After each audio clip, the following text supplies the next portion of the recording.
What is going on, beautiful humans? Today, we're here on the Ryan Magic Show. We have Jacob O'Neill, who's a men's coach and the founder of the Gathering of Men.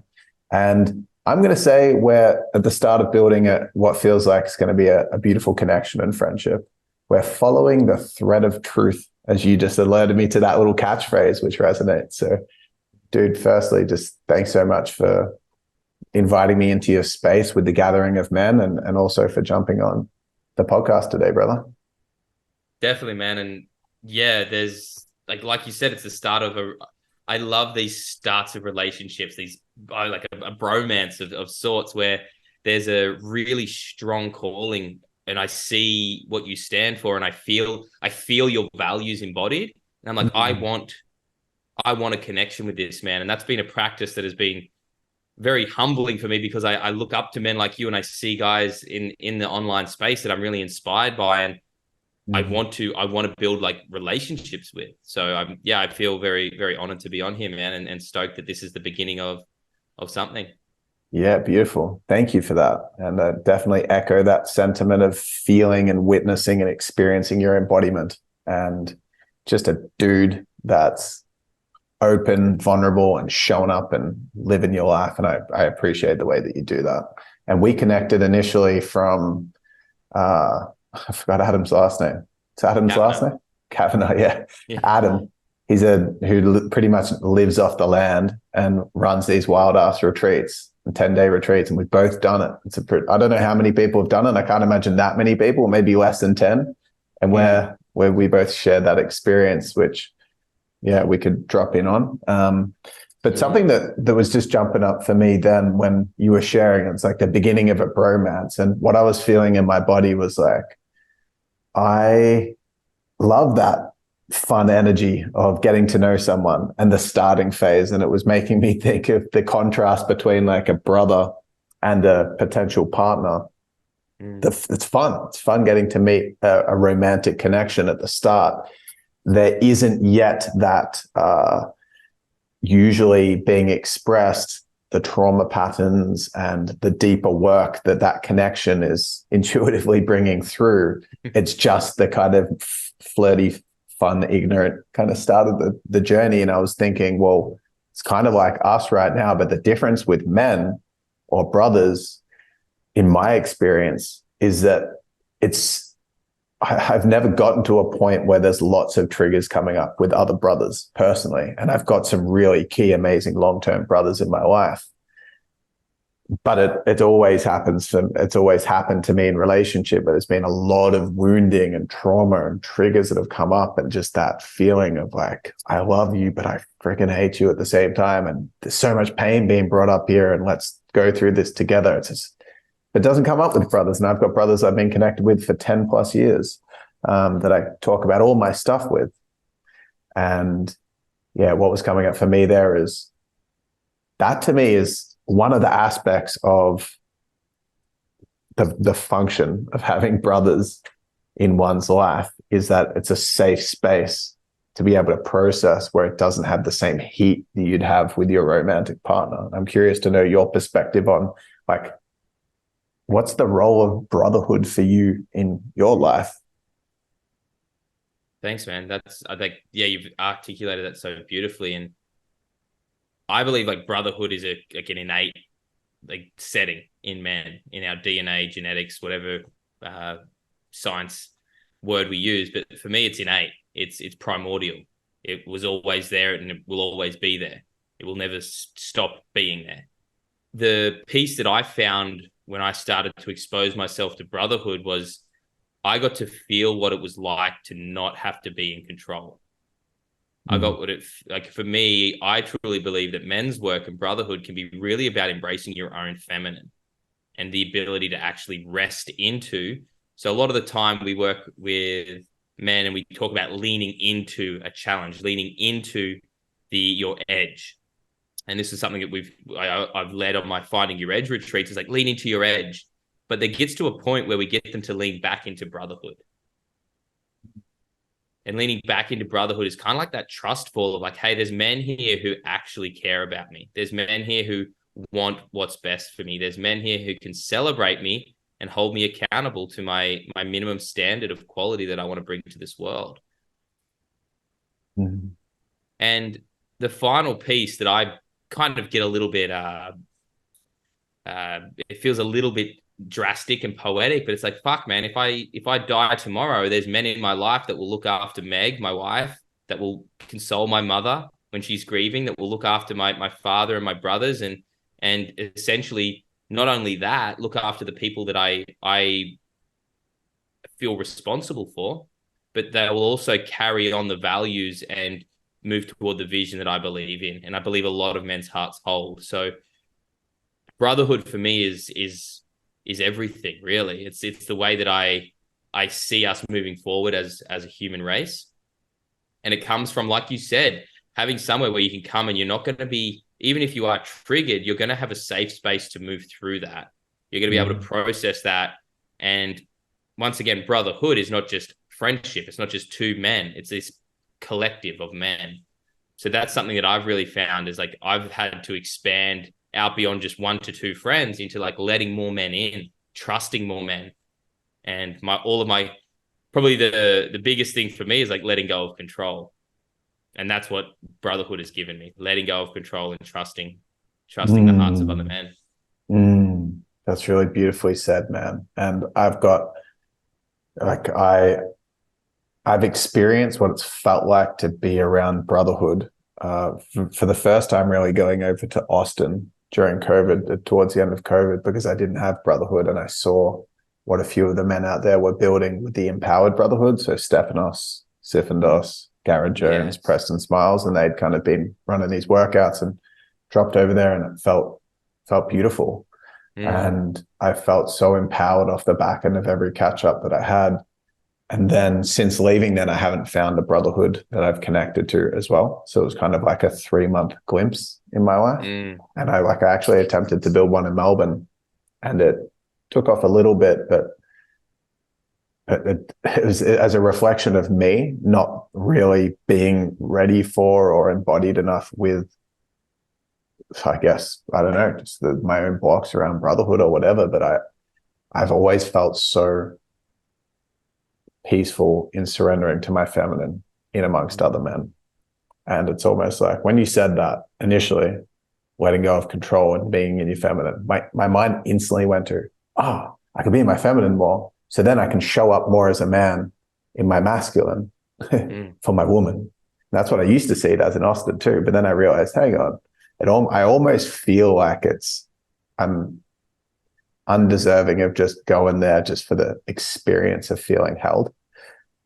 That's what I realized when you shared that. So yeah, bro, that's I'll put my hand up for that as well. And most of the men that, I'm in a 9-year committed relationship and got married last year, and relationships and intimacy is kind of my thing.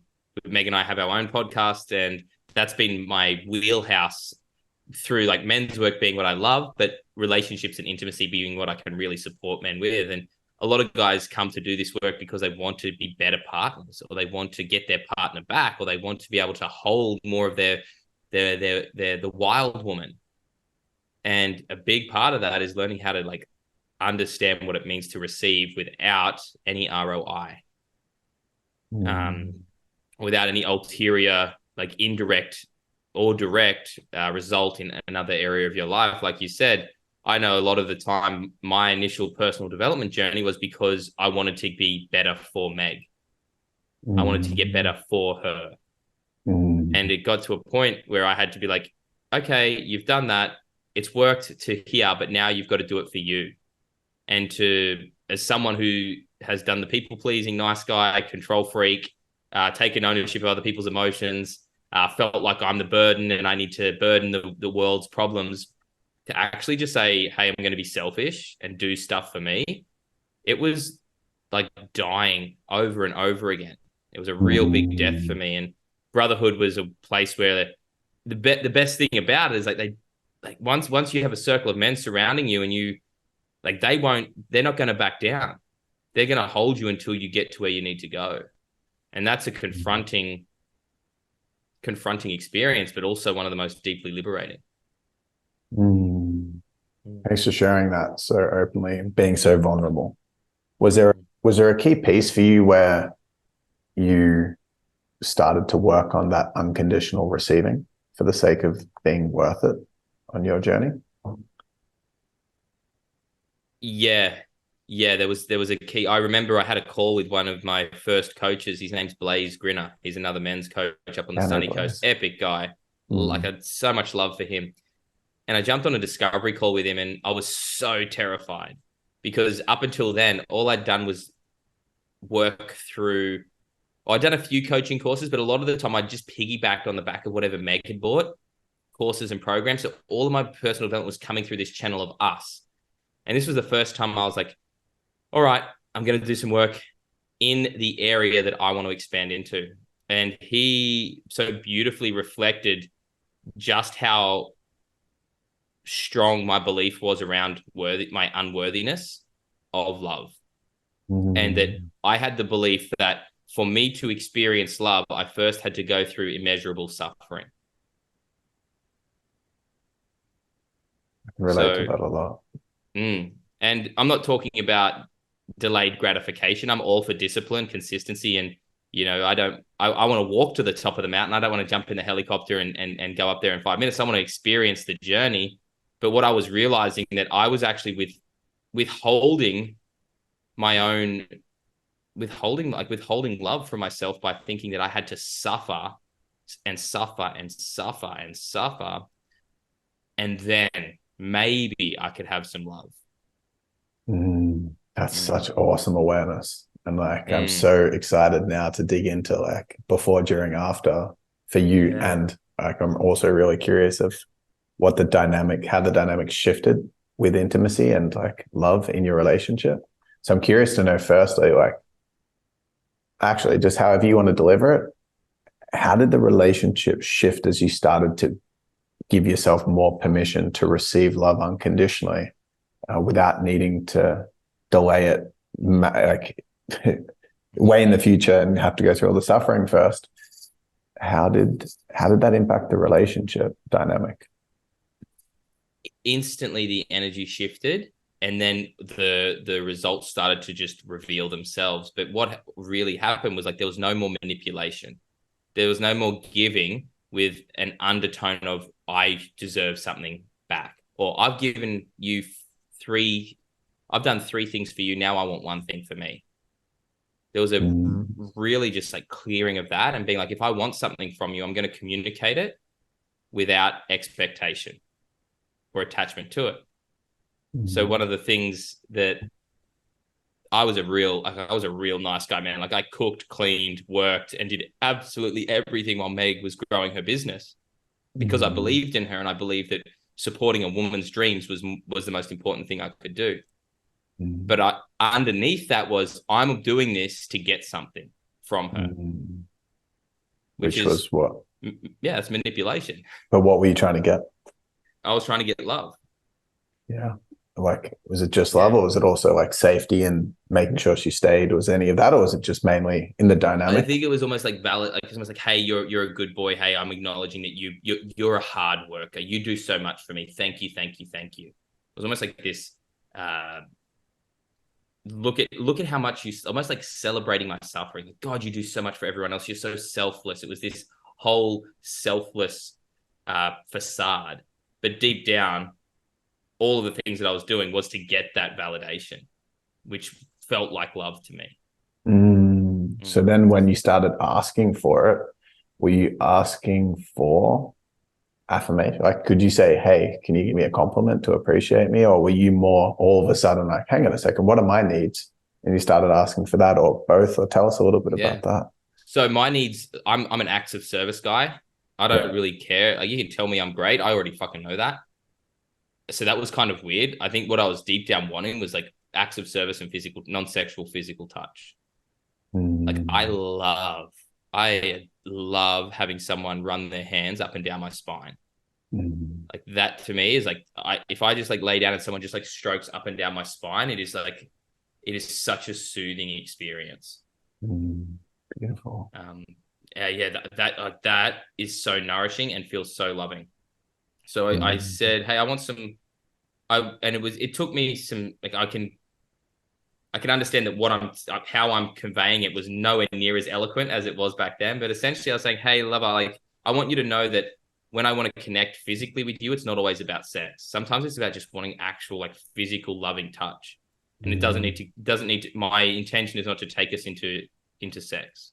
And that opened up this whole other affectionate side that I was really craving. But because Meg was quite good at that, I got overwhelmed by the amount of love I was receiving, and then I would get triggered and I'd push her away.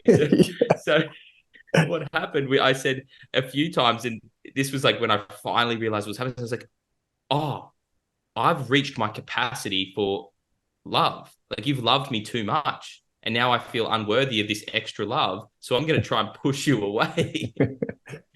Dude, I'm so vibing this conversation because it's It nearly like, happened. It nearly happened this morning, man, again. And I'm just like, fuck, Jacob, are you serious? I had a pretty rough night. I've come out of a big weekend of ceremony, and integration has taken me a little longer than usual.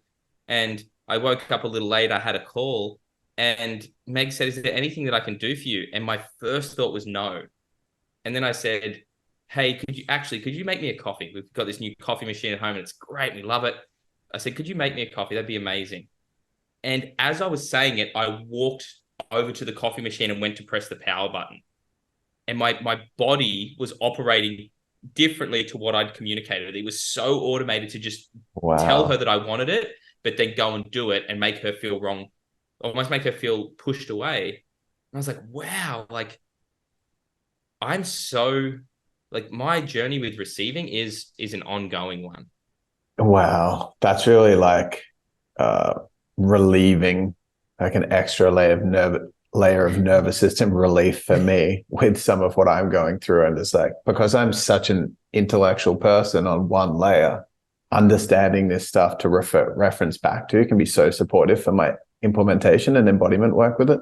So hearing that, it's like I can now see myself just saying to my partner, like, yo, I can't receive. Like, I only have a certain threshold of what I can receive, but it's not about you. And then Yeah. being able to reference back to it and be like, hey, babe, I'm like past my capacity for receiving love right now. Whereas, like, I'm in the process. Because quick context for me, my biggest wounding is around like the mother. I'm only over the last year going deep into excavating the relational trauma and wounding and fears of intimacy and commitment. And to the point where, like, I've recognized that I have relationship OCD, which is just an exaggerated form, like big safety strategies, like real crazy levels of anxiety that come up with the idea of I may be with someone that could hurt me long term because I love someone enough to want to stay with them long term. And man, the last year has been the hardest year of my life since being in this relationship with this healthy person. And so What a funny problem to have, right? I'm receiving too much love. Like, there's too much love in my life right now. What a like, for me, I was like, it was so funny because when that awareness came, I was just like, like, I was like, you entitled little prick, Jacob. Look at you. You're worried about too much. Like, she wants to give more of herself to you. She wants to honor and and serve more of you. What the fuck? And it was so funny, man. But like you said, I think there is such an OCD part of me that was seen as wrong. And mm, like, I have a particular way of doing things, and I know that. And I don't know if that's right or wrong, but I know that's what works for me. So I fold my shirts a particular way. I fold my socks a particular way. I have very specific ways that I do things.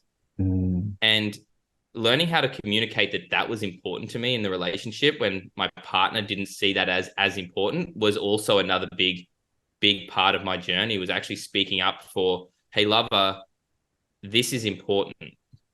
And another one, like, I'm not bashing on Meg, but I'm just sort of giving examples here. And I've got 100 examples of me fucking up, don't worry. But I want to speak from like what works for me is I have a speaker. So we've both got our own awesome speaker that we have, and it's Bluetooth, and I've got a Bose one. And one of Meg's things that she does is leaves it on, and then it runs out of battery. mm, And I had to communicate that with her, with an open heart and not blame her. Like, what I realized was in the past, I'd taken that personally, felt wrong for taking it personally, and then bottled up that resentment. Yes. But now, so I literally had this. I was like, "Hey, love, I just want to share something with you that's really important to me. It's about my speaker, and it would be awesome, and like I'd really appreciate it if you could make sure when you're finished using it. And I'm happy for you to use it whenever you want. Could you just make sure that you turn it off, because it's really important that that's important to me." And she's like, "Thank you for asking like that." And that was it. That was the end of the conversation. And it was like, it didn't have to be this big thing. It didn't have to be this big process. It was just two humans respecting each other. Yeah. I really hope that those of you that are listening or watching this episode take the time to understand the just level of like just effort and nuance and understanding and awareness and courage and all the things that have gone into what sounds like such a simple thing. Because the idea of resentment is like coming up a lot. And I've like you speaking about deserving to receive. I want to just go back into that, that worthiness piece of knowing that you deserve to receive and how it shifted the dynamic for you guys. Because you were giving a lot before, and then you went, hang on, I deserve to receive. How did it shift the dynamic? Like, I want more. Oh, definitely, man. Yeah, I can see where I'm at. Like, I can see myself in the house in the dynamic shift. I stopped overgiving first and foremost, because all of that overgiving was a way for me to justify receiving. So that stopped, and I started to focus on my vision. And what happened then was this repolarizing of our relationship, where there was a lot of neutrality. So there was a lot of existing alongside each other. I was just very much I was very status quo. So I'd do I'd do whatever. I would give Meg answers that I thought she wanted to hear. And then when that shifted and I felt worthy of receiving, I also felt worthy of my opinion in a way. And there was this point where Meg, and this was funny because she asked me, like, one night, she asked me a question and I answered it in the most vanilla way. I can't remember exactly what it was, but I gave her the answer that I knew she would want to hear, so I didn't have to express myself. And she said, "Hey, I can't feel you. Like, I can't feel you in that answer." And she's like, "What do you actually think? Like, tell me what you feel. Tell me. I want to know." And she drew it out of me. And I remember saying, "Hey, I think you're full of fucking shit." He said that. To be honest. Yeah. And I was like, the way that you're carrying on about this, and the way that and I just was super direct. I was like, the way that and her eyes lit up, and I saw her, like, her almost her passion and her desire come online. And then we fucked like crazy. Yeah. So, and in that, I was like, wow. So me understanding that I am worthy of receiving meant that I felt worthy of speaking my truth. She was the catalyst for that, which has been the initiatress.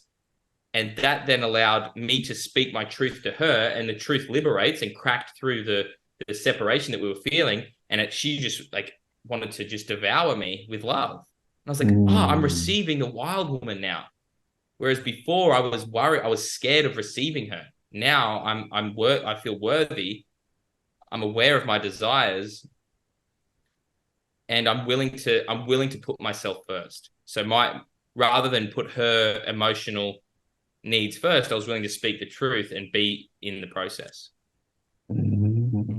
I find sometimes I find myself in a position where my beautiful partner, Shana, sometimes gives answers that I can feel are insincere or just kind of like lazy, like answers that aren't the real substance of what's happening underneath, and it impacts my desire as well. Do you think it could work the opposite way around? Definitely. Like masculine, is it a masculine feminine thing in your opinion, or is it more just like attraction to the authenticity? I think it's like polarity. It's polarity in a way, But if you're operating with a closed heart and you're just trying to give the other person what they want, you're going to shut off that flow of eros or love and attraction. So I think it can definitely go both ways. And for me, if Meg said, like, for me, like, I was very much passive, and I wouldn't ever, there was no sense of direction or leadership, or there was no feeling of my power in the room. It was very much whatever you want. Yep, whatever you'd like. Hey, I know you like this, so let's have this. I know you're vegetarian, let's both be vegetarian. Like, I know you do this, let's do this. I know you want to do, okay, yeah, I do yoga now. Like, I don't even fucking like yoga, man. Like, I don't fucking like yoga. I'm sorry to, I think it's a beautiful practice and I love the teachings, but I don't have fucking time for it. I love jujitsu. I love running. I love surfing. I love going and chopping wood. I've got my shit that I love. And that it was like my receiving, my understanding of, like, oh, I'm here to receive, kind of gave me, it was a permission slip. There it is. It was a permission slip to own my desires and action them, which then brought up this polarizing experience in our relationship, which meant that there was going to be challenges and there was going to be conflict. But because of the work that Meg and I had done, we understood conflict as an opportunity to connect deeper. And when I'm on fire and I'm passionate about my vision and I'm living my truth, you know, she's deeply attracted to me. She wants to be that woman that I desire. And similar, when Meg's feeling deeply in her feminine and communicating and transmitting that authentically, I'll bow down and serve her as a noble lover and her husband. And the piece that I feel is vulnerability. It's right. You know, it feels like it's vulnerable to expose yourself. And that's what I realized. Like, oh, it feels vulnerable to expose myself because she might leave, or she might think, or I might hurt her, or I might be wrong. And I have been many fucking times. I've got it wrong. But if your relationship is costing you a connection to the truth, costing you a connection to your authentic truth, then that relationship is not serving you. And there's probably way more space for the truth in the relationship than what people that aren't in their full authenticity and connection would perceive as well. Like, I know, for example, if someone was to bring all their authenticity out, your partner's probably going to receive it, like, in my opinion. Yeah. And I think that, like, for me, the fear of rejection, fear of abandonment, all of those things, that's all there. Like, your relationship's there for you to address those. Like, that's what a relationship, like, one of the things that Meg and I share with people who want to work with us on that is, like, your relationship can be one of your greatest spiritual practices. It can be it can be a container for deep, deep healing. And I had, like, a hectic mother wound as well, bro. I'm still working on it. And that was, I believe that love was a currency and that I had to do everything in my power to control my mum's emotional state so that she would love me. So what did I do in my relationship with Meg? Controlled every single variable to ensure that she was in an optimal, happy, comfortable state.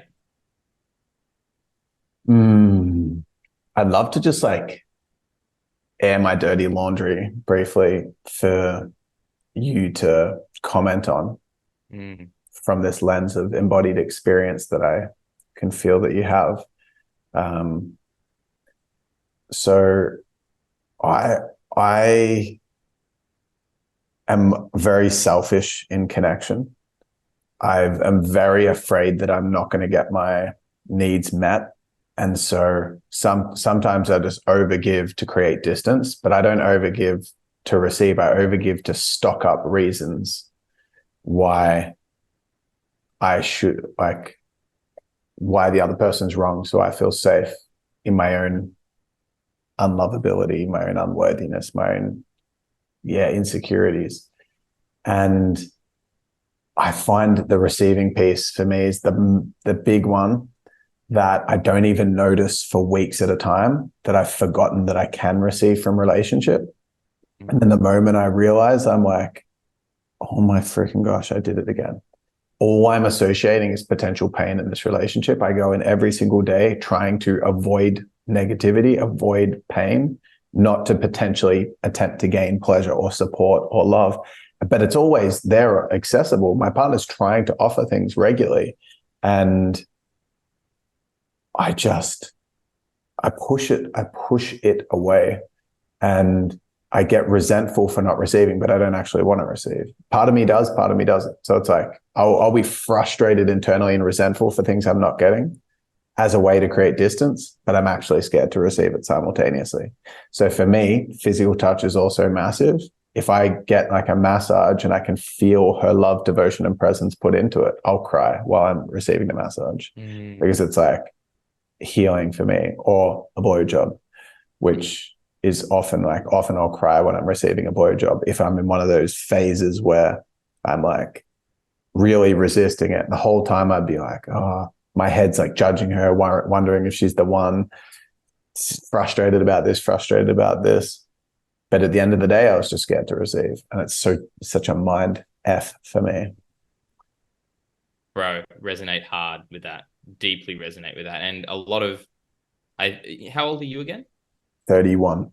Yeah, I feel like there's a real generation where a lot of men were raised as their mother's emotional lovers. Yeah. I really feel there's a strong thread, and it's like maybe it's just because that's what I experienced and I call men in like that. But what I was wanting to, like, I felt a bit cheeky when you said, I was like, what's the one thing you don't trust anyone else to do in your life? Like, what's the one thing?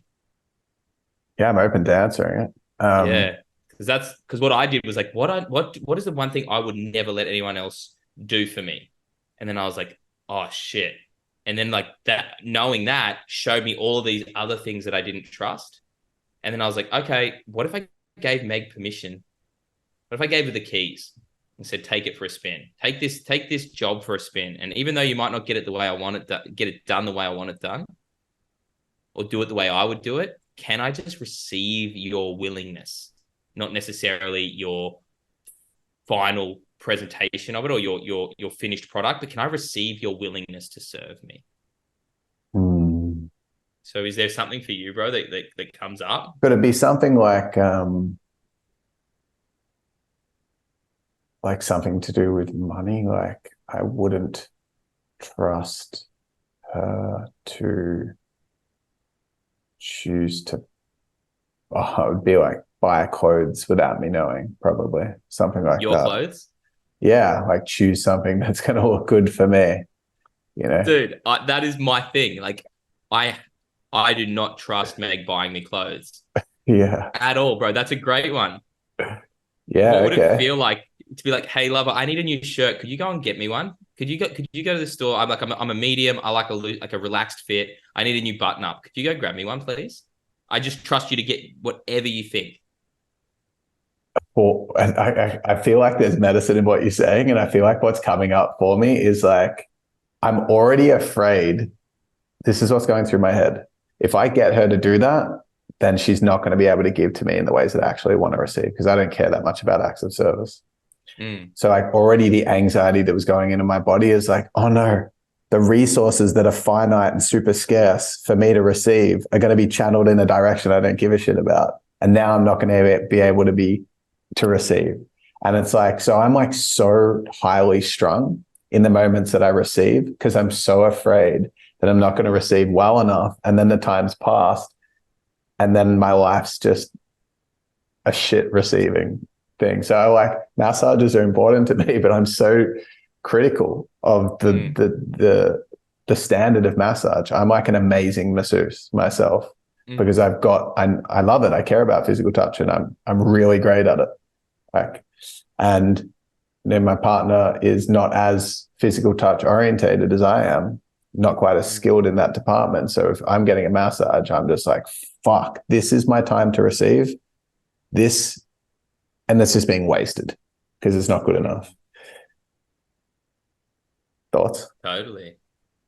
Like, I would be like, what's the, like, there's like almost like an expectation for a minimum standard. And I'm the same. It's like, what if your partner, like Meg's done this for me? She actually organized a masseuse to come to our house to give me a massage.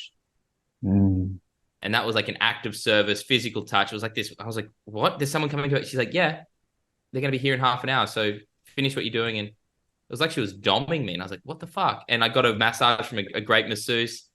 And I was like, wow, that feels good. It feels weird that you want to do that. Why do you want to do that for me? Why did you do that? And I was questioning. And I was like, why? What? And I was like, oh, hang on. You've got love to give and you want to give it to me. Why is that? Why do I need to know why? Why do I need to understand that? Because some Mm, of the best times in my life are when I've given without any reason. Like I yeah. love that feeling of giving without reason. It's like, oh, cool. Yeah. Well, for me, like when you say that, I think about if my partner did that for me, I'd be nervous that the massage is not good enough Mm. because there's still this innate fear that the small receiving that I deserve, which my insecurities don't think is much, I'm so attached to how good it is because I'm so afraid that I'm not worth much. If that makes, I'm learning, like I'm really like being able to fine tune and refine my understanding of myself through these examples. So thank you for that. Definitely, man. And like that belief system, I think is really common amongst men is that love is a currency and there's a finite amount of that currency. So yeah, that's for me. It's like what and like understanding Tantra really helped me with this, or get exposing myself to some Tantra stuff, being about like can rather than me grip onto receiving, can I relax into receiving and just Mm. keep expanding and receive. The level of uh the level of Shakti energy. Like, Mm, is that what you're saying? From like, yeah. can you relax into letting more energy flow tantrically? Mm. And bro, like I felt like one of the things that really helped me, and this is a random one, but like literally putting a fucking butt plug in my ass and softening into receiving that was like Yeah, fucking freaked me out. But it also showed me just how tightly wound I am. yeah, And like that ability to like control things. And because I'm fear for my own safety, because I fear if I receive too much, then people are going to want more from me. yeah. I reckon that's what it is for me. What you just said there, the fear that people are going to want more from me. I've done a few sacred spot healings in my time, and the feedback I got from my tantric teacher is I'm like the most open student she's ever had in her entire life. And I'm very good Wow. at receiving in that capacity when it's not someone that mimics the level of like dependability or trust on like a long-term partner. The moment like my last partner that I dated was a tantra teacher, and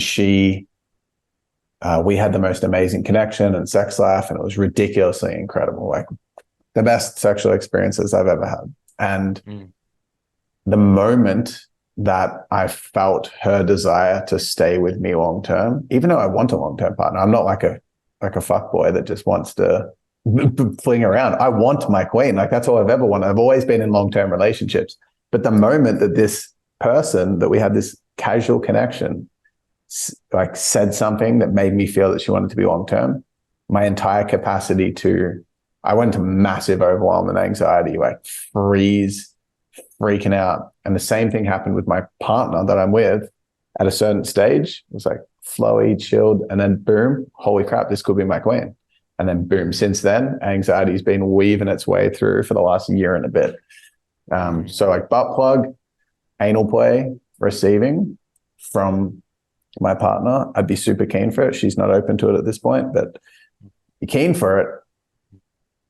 But I think I'd struggle more, I'm guessing, with the fact that it's her, someone that I want a long term thing with versus some random, Mm. you know? Totally. And normally we pay a facilitator to go in and have an experience, right? Like for Yeah. me, if I go somewhere and I've paid money and I get to like walk in the door and they say, yep, Jacob, yep, give me the wristband. I can relax. Brotherhood, go to men's circle. Oh, awesome. Like I don't have to go home to these guys. They're not going to be waiting for me at home. Yeah, exactly. That's the point I was making to start this interview with brothers Yeah. versus partner. Yeah. Yeah. You know, there's a degree of separation, but that's the thing with an intimate partner is that they're going to get an all access pass to you if you really want to learn how to love and receive on the deepest level. That's the piece for me. It's like, fuck, like this woman wants all of me. You know, I don't want to live, you know, with my bros, Jack and Dylan and Pete. Like I don't want to fuck them. I don't want to have babies with them. I don't want to build a house and live in it with them. I don't want to go to Greece with them and, you know, stay in a beautiful apartment on the, you know, on the cliffside. I don't want to do any of that with them. I want to do other things, but all of the stuff that's really vulnerable or that I deeply desire, that's innate, can only be accessed through intimate relationship. So when you say, please go on. I had to learn to trust, like what I would, like if I was to, like I'll ask you a question and just, if you'd like to answer it, please do without thinking about it. Just let the answer come from the body. Is like, do you trust women? Fuck, can you ask me again? Do you trust women? Fuck, man, I'm struggling to answer that. Maybe that's the answer. So maybe it's overthinking, but it's not screaming out either way. But if yeah, man, I'm guessing with the resistance, it's probably a no. There's a feeling that you would like to trust women, though. I can feel that you want to trust women. 100%.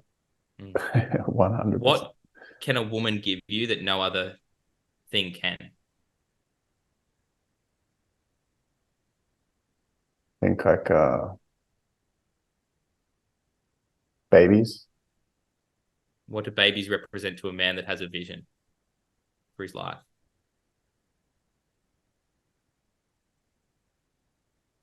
Purpose comes to mind.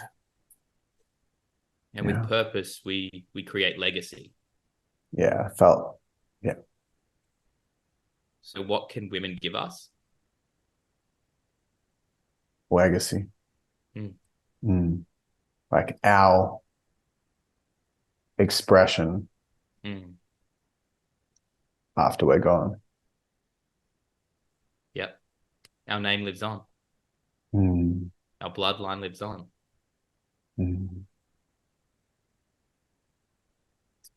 Pretty big thing to trust someone with.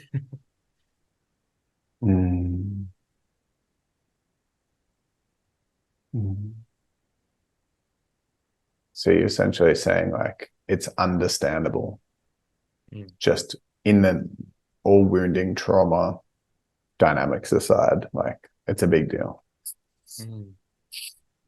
Definitely, man. And I have some pretty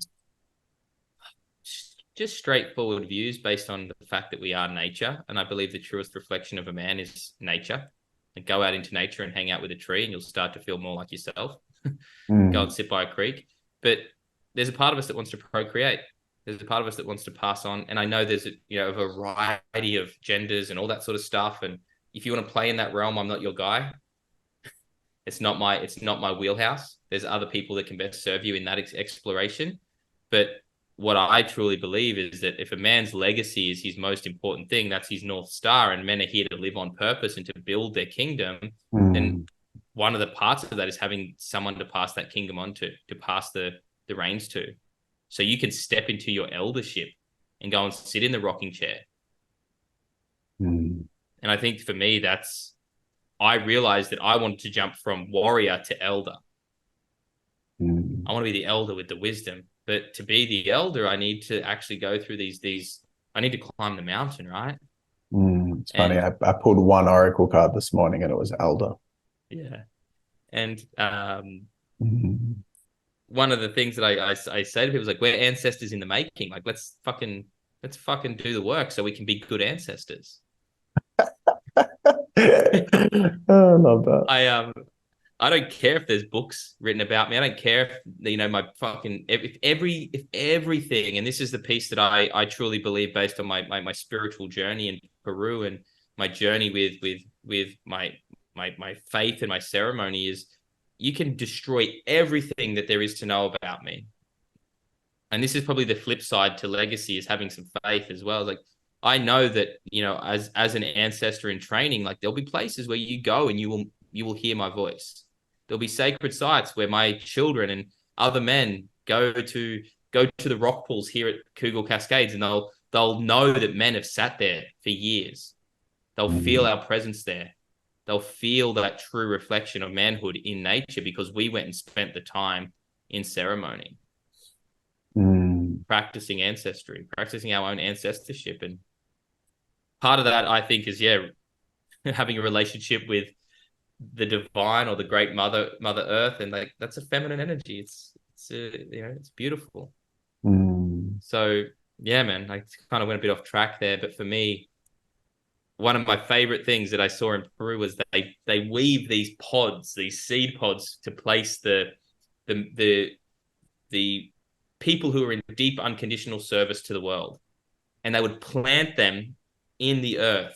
When they die, they'd plant them in the earth in these pods with all of their tools and all of their artistry items, and they were here. They'd be planted to be in service to all who came after them.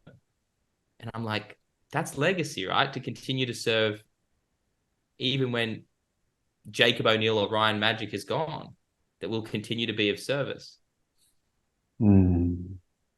It's kind of like, I get it, man. Like, having a big heart, it can sometimes be torturous. Yeah, dude. I'm hearing, I'm resonating. I'm still kind of sitting in the excavations of the intimacy that came up 5 minutes ago. And just realizing that trust and that need to control it out of the fear, and just feeling compassion for myself. Like, I had a really tough upbringing, and it makes sense. It makes it. What you said resonates, like, from just in general, wounds aside, trauma aside, like, to commit to trust someone with your entire genetics, legacy, and everything's such a big deal. And adding in the enmeshment that a lot of people in our kind of like age bracket have experienced through being the surrogate husbands for our mothers as kids, there is that enmeshment. And I'm definitely just still in the process of figuring out how to feel safe in that and show up authentically through that. So thanks, man. Thanks for delivering that experience. Appreciate you leaning into that, man. That's a big question to be asked.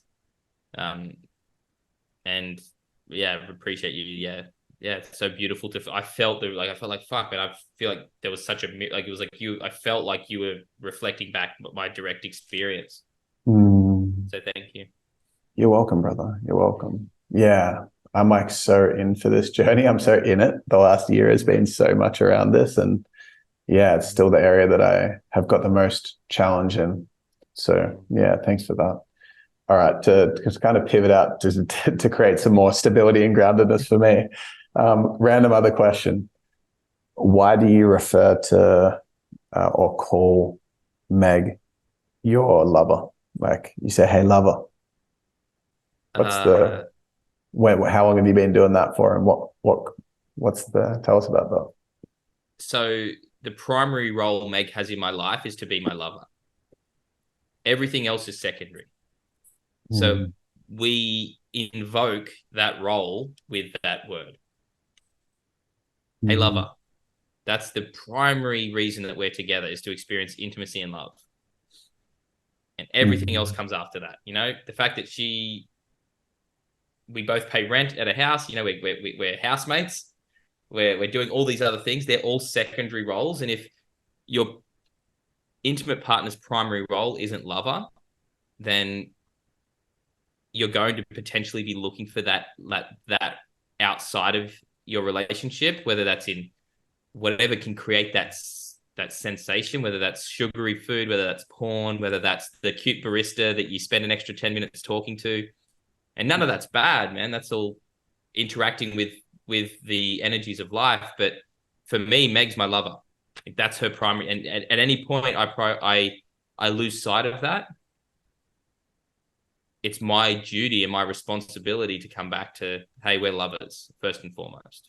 What are some of like the areas that you have felt yourself getting, like the way that you were relating outside of the lover category, and that you see other people get trapped in, that's not connecting as lovers? Like what ways they try to source that outside of their relationship? Is that Like you're championing and you're trying to amplify the lover connection that you both share.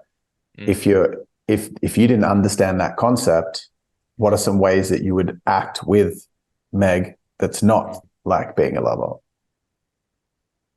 Like what are other people doing that aren't doing this instead? Oh, cool. Yeah, man. I feel there's like people get out the scorecard. So they get the scorecard out and they're like, okay, how do we manage this?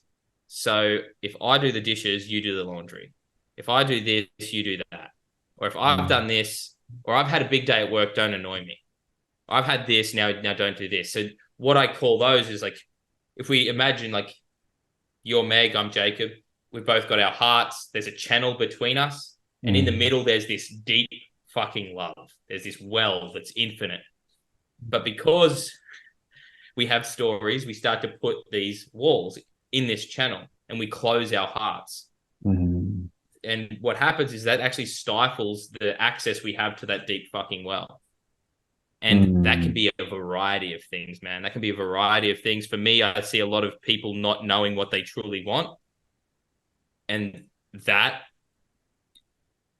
means that they can't communicate their desires, which means that they're not able to acknowledge their partner's desires, or they overcompensate and make their partner's desires theirs and then build resentment when their partner doesn't reciprocate. Which is Can you explain that? Can you just explain that last one? Yeah. So that's conditional love.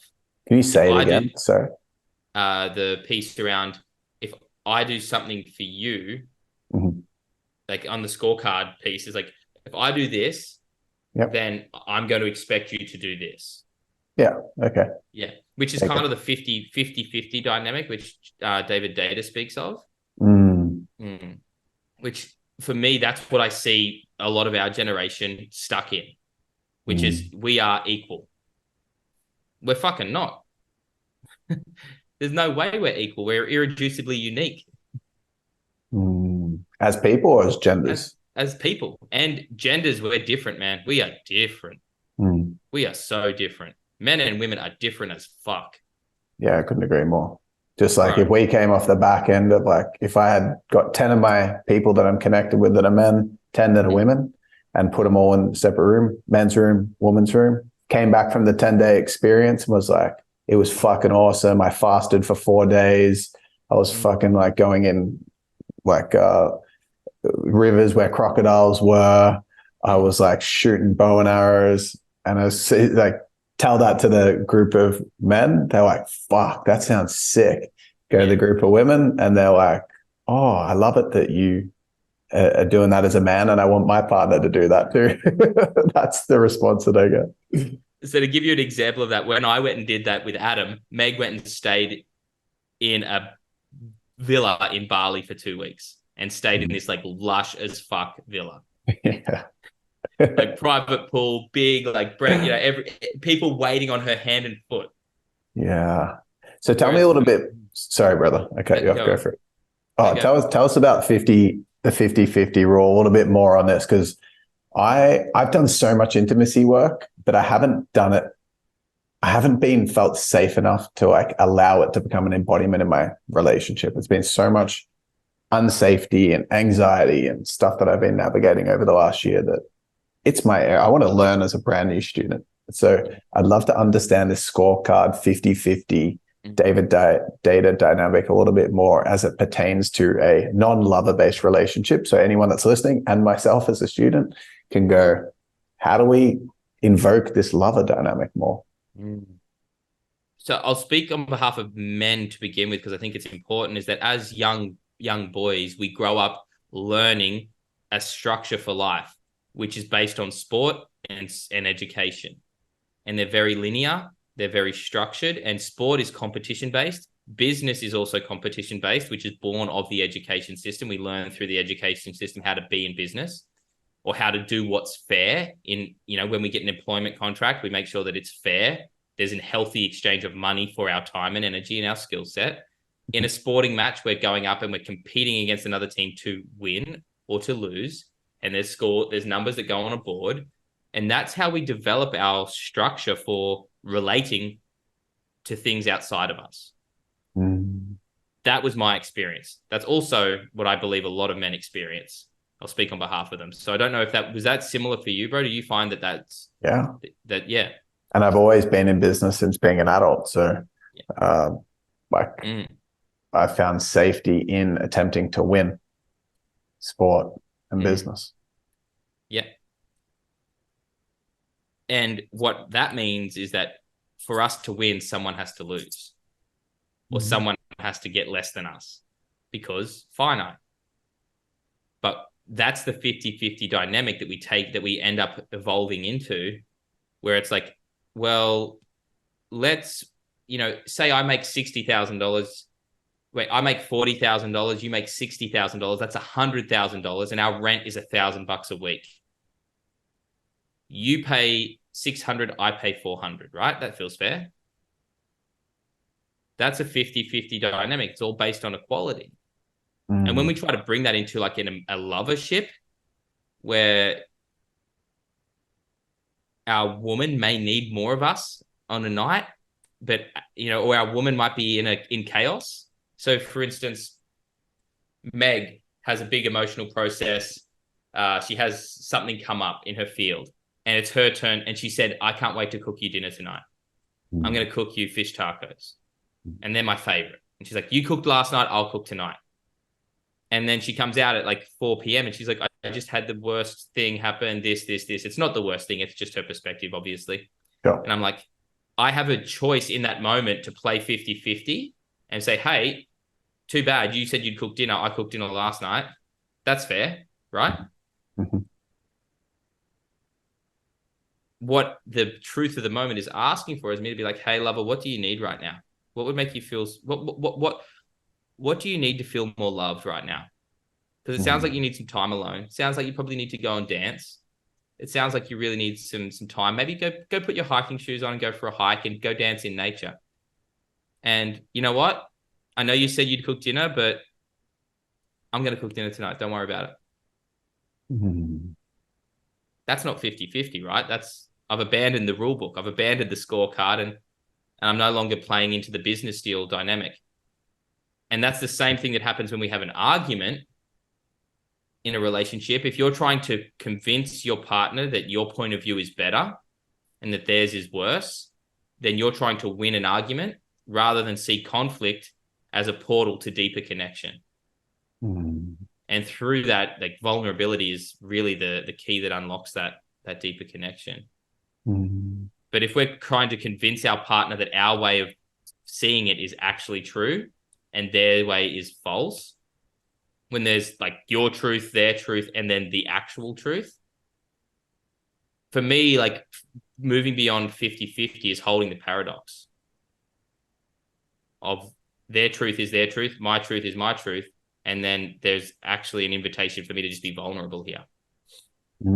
So because you said I'm going to speak on behalf of men, but I feel like most of society has been taught the 50-50 dynamic and scoreboard way of approaching life and relationships and everything. So in order for this new lovership dynamic to be the primary dynamic over and above scoreboard 50-50, do both parties need to, like, what would you say? Like, let's say I'm 50-50.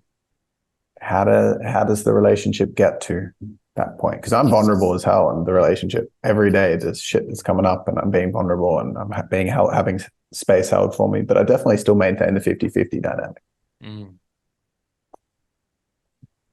For me, it's like love is infinite. Like, there's no cap on love. The issue, and like hearing you speak, bro, I think like what I hear is like almost like that like receivership is probably like it's probably like a 3-for-1. Like, I'll do 3 things for you, you do 1 thing for me. And there's probably like an imbalance there that I hear in like some of your terminology. And I'm the same. Like, I'll do 5 things for you, but I only need 1 thing. And that keeps me in this superiority of like, I'm the giver in the relationship. Yeah. And it keeps us separate. Yeah. And that's how I see myself keeping me from that lovership, or that we call it like hot fucking love, where you just can't not just open to your partner. And that for me is a practice. Like, how can I open to you right now? And not necessarily be vulnerable, but how can I open to what's true right now in this moment? So what could an example of that be? For me, that can really look like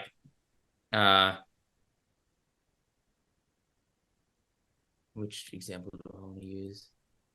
That can be very much like last night, man. I was feeling a lot, and Meg wanted me to come to bed, and I said, "Hey, lover," and she did want me to come to bed, but she also like knew that I needed space, and she knew that for me to really be able to like open to her, like there was an invitation for her to respect my needs.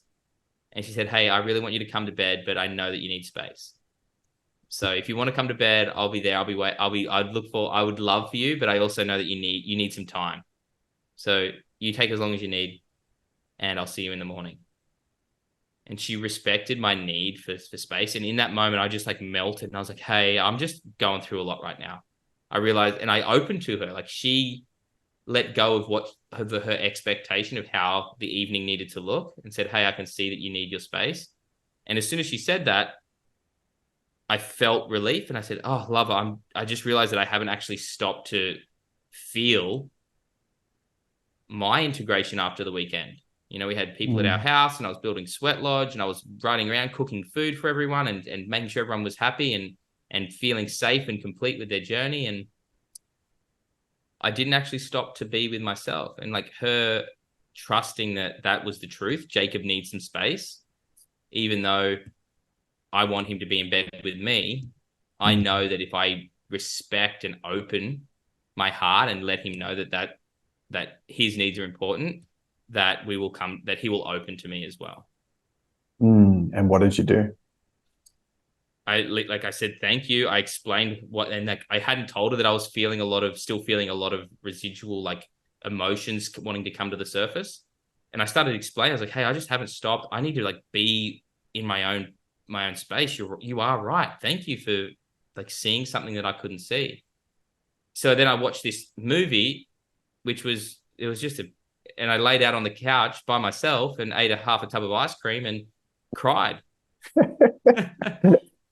And I didn't want to be held. I didn't need her to hold me through it. I needed the space to expand into that feeling. And And a what lot would of stuff, a lot of stuff came up for me, and I was like, "Oh, perfect." and what would have happened if you had lent in anyway to the intimacy? If I had have Gone to bed. I would have just laid there with a solar plexus that felt like it was going to explode. Because I would have been holding it rather than feeling it. And would you have attempted in the past to like have intimacy in that energy? Yeah, I would have said, "Meg wants me to go to bed to cuddle with her. She needs me in there. This will have to wait. My needs will have to wait." And what was the effect of that? Of when I would do that, Yeah. I'd build resentment to her. I'd become really short and distant, and I'd wake up the next morning and I wouldn't want to talk to her. I'd start blaming her for not giving me enough space. Even though she said, "Hey, I can feel that you need space. I want you to come to bed so you can cuddle, but I know you need space, so please take it if you want it." And yeah, in the past, that's been my biggest. It's like we've nearly broken up over it many times because I've been so just fucking mean to her, like really just like completely cutting any sense of love or affection to her because I felt like she did this to me. Yeah. Because you couldn't take the space, like as a metaphor. Yeah. Which comes back to that worthiness of like I didn't feel worthy of the space. And I thought that what she needed was more important than what the truth of the moment was. That for me to show up as a powerful lover and an open-hearted lover to her, I needed to give to myself first. Mm. Mm, Dude, this is just so beautiful. Thanks for sharing all of that. mm. What do you call the something of truth, like the trail of truth, or the The some thread of truth. thread of truth, Mm, the truth of the moment, the thread of truth. mm, That's that thread of truth is mm. the epicenter of the lover connection. Yeah, man. I gave this example on one of our podcasts that we did around like I go to jujitsu on a Tuesday and Thursday night, right? Mm, And some nights Meg will come out and she'll be like, "Why don't you stay? I want you to stay. Just stay and like hang out with me or watch a movie." And I can feel her desire to almost test my resolve. Can he stay connected to his path with jujitsu? And I'll say, "Hey lover, I'm so excited to come home to you after jujitsu, but there's no way in fucking hell that I'm staying. I'm going to jujitsu and I can't wait to get home. Make sure you're naked and ready because I'm going to come home and fuck your brains out. I'm going to fuck you to God." And she's mm, like, "All right, okay." And she gets excited and I hold my ground. But then there's mm, also the next week she'll come to me and she'll be really, really overwhelmed, or she'll feel this need to be held. And I can hear the truth go, "Stay with her. You have your discipline of jujitsu and it's a non-negotiable, and you go to jujitsu every Tuesday and Thursday. But this Tuesday night, your woman needs you. Like mm, her heart is calling for you to hold her, to open to her, to be with her. And I have to make a decision to break my own integrity around I said I was going to jujitsu. mm, And I have to do that in the name of love, right? I have to break mm. my own rules. You're all like, in summary, you're in integrity with alignment and truth. Correct. Rather than my Yeah. belief of if I don't go to jujitsu every Tuesday and Thursday, I'm out of integrity. I'm not disciplined. I'm not I'm good not a good enough. student. Yeah, I'm not Exactly. worthy of love. It's like a big cycle. So juicy, man. Thanks for this. The beauty and vulnerability and openness of this conversation. You nailed it, bro, when you said about the nuance. Like this stuff is nuanced. It's not black and white. It's not like a business deal that where you have terms and conditions. It's not like Yeah. a sporting match where if you're offside, the whistle blows and the other team gets a free kick. We don't have that level of structure to love, because love is infinite. It's almost an absolute. It can't be contained. Yeah, I couldn't feel that more. And that's like I stand strongly for discernment is like the word that I use is like intellect and intuition combined. Is like being able to Mm, discern the need of the moment. And I can see how difficult it is for me to be discerning versus looking for absolutes. mm, Better than I've ever been with it. But I feel like the ultimate leveler for everyone is a relationship. It's like the place that needs it more than anything else. And it's the place where lacking discernment and intuition versus just relying on intellect, it gets ultimately found out and consequences come. And I'm mm. feeling the wrath of that. And also like healing trauma and, you know, carrying the torch of my ancestors with playing this role of healing things in the way that we're healing it and all the things. But It's big work, man. It's big work for us to be here doing this. And it may not fit the modern day mold that we're gonna have. I plan on making a lot of money. Don't get me wrong, but like it doesn't fit the mold of you're gonna make your $1,000, $2,000, $3,000 as you go through this. It's not linear. This is not a linear journey that we're here to take. We're here to move in circles. We're here to return to the natural cycles, just like there's four seasons, just like the moon wanes and returns to fullness, just like the earth turns. We're here in service to the circle, man. Like trust the design, trust the primordial design of our makeup, that we are yeah, nature. We yeah, go through death and rebirth regularly as we write each chapter. couldn't Mm, agree more, man. Could not agree yeah. more. Thanks for being such a beautiful, big-hearted man with so much openness and vulnerability and wisdom Mm, through that. I really mm, appreciate you coming on today, and I'd love to wrap up with two things. One, sending people the direction that you desire for those that feel aligned, and then lastly, finishing with a question. I've got another question. So, but firstly, mm, like obviously, we're going to be in collaboration in some form mm. with the Gathering of Men, which is coming up. Yes. That's like going to be beautiful, and I'm super grateful to be a part of that. Mm. Can you tell those that are listening about that and anything else that you'd like to open them up to or invite them to? Yeah, man, I'd love to. Thank you so much. Hit me up on Instagram, the Jacob O'Neill, or Jacob O'Neill on Facebook. I'm pretty consistent on both those platforms. But yeah, if you're a man like that's listening to this and you feel the call to have that supportive brotherhood, so you can feel what it's like to be held in your feminine, so you have an embodied experience of what it's like to be held, so you can go out and hold what you do, what you love, and what you want to be responsible for, whether that's a business, a woman, a child, a community, then the gathering of men is exactly what will serve you in that. I'm super psyched about it because when I went to the States and could feel the impact viscerally of men's movements in the US, Sacred Sons, Empowered Brotherhood, the experience that I had with Sacred Sons in particular, the level of embodiment of that movement, I was like, man, I just want to be a part of that here in Australia. And this is it. This is our attempt. The gathering of men is Sacred Sons for Australia and our own unique flavor.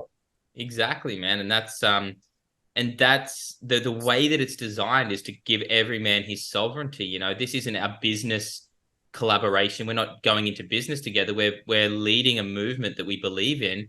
You've got your business that you run. I've got my business that I run.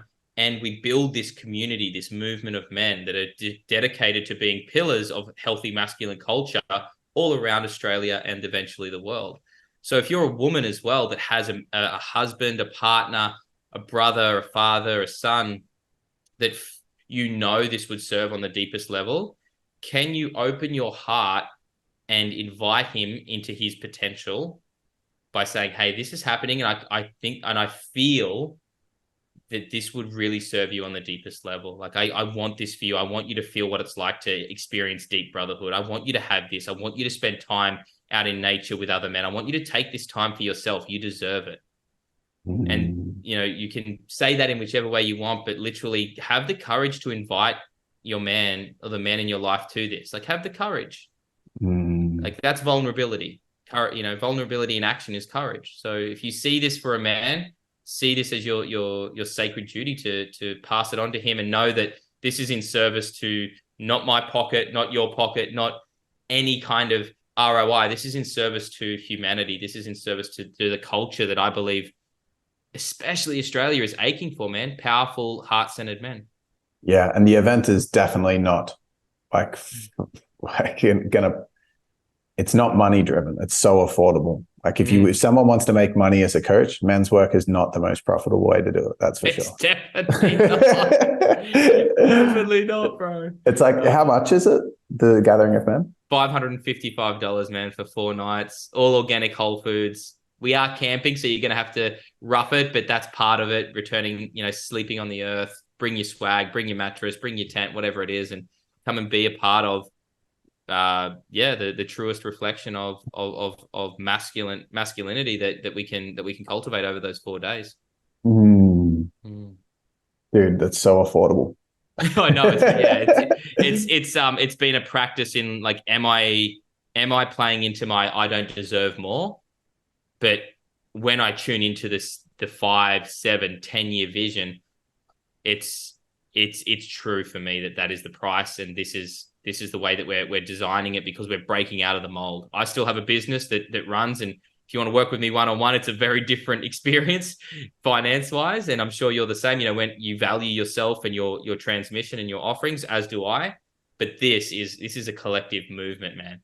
This is big. So appreciate you allowing me the space to speak into that. It's something that I'm really passionate about. Yeah, well, I'll be there as a facilitator, and I'll also be there as a participant. And I am super psyched for anyone that listens to this anywhere around Australia or the world, if you want to fly internationally, but particularly if you're in Australia, to come along with me and participate and go through the layers of depth that it looks like and feels like, to heal at a deeper level and support each other through it. Like, I genuinely want you to be there by my side so we can connect deeper, so you become a part of my brotherhood. And thanks for creating that, man. Oh, thank you, bro. You're welcome. So if I brought someone to you right now, you couldn't see if they were male or actually, fucking, I'm changing the question. if I was to bring a man to you, and women that are listening, please listen to this answer as well, so you understand what's going on for your men. If I brought a man to you, but you don't know how old he is, and he's been saving for a few years, and every last cent that he's saved, he wants to give to you because he believes that you have wisdom for him that can serve him, but you don't know anything about him as a man individually or his age or anything. But he wants to know what the most valuable lesson that you've gleaned in your life is. What would you tell him in exchange for every last cent of his?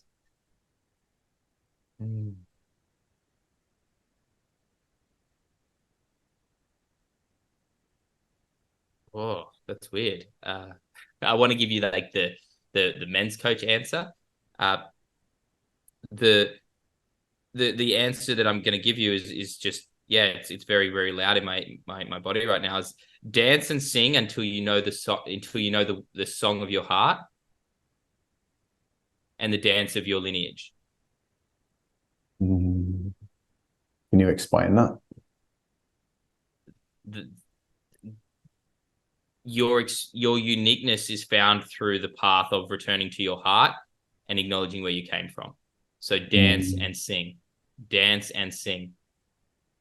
Because whatever battle you fight, if you cannot dance and sing after it, then what the fuck were you fighting for?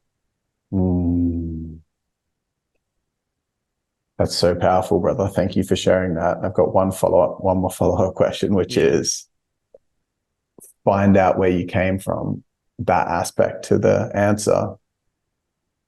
Can you tell us just a little bit more about that piece? Understanding more about where you came from?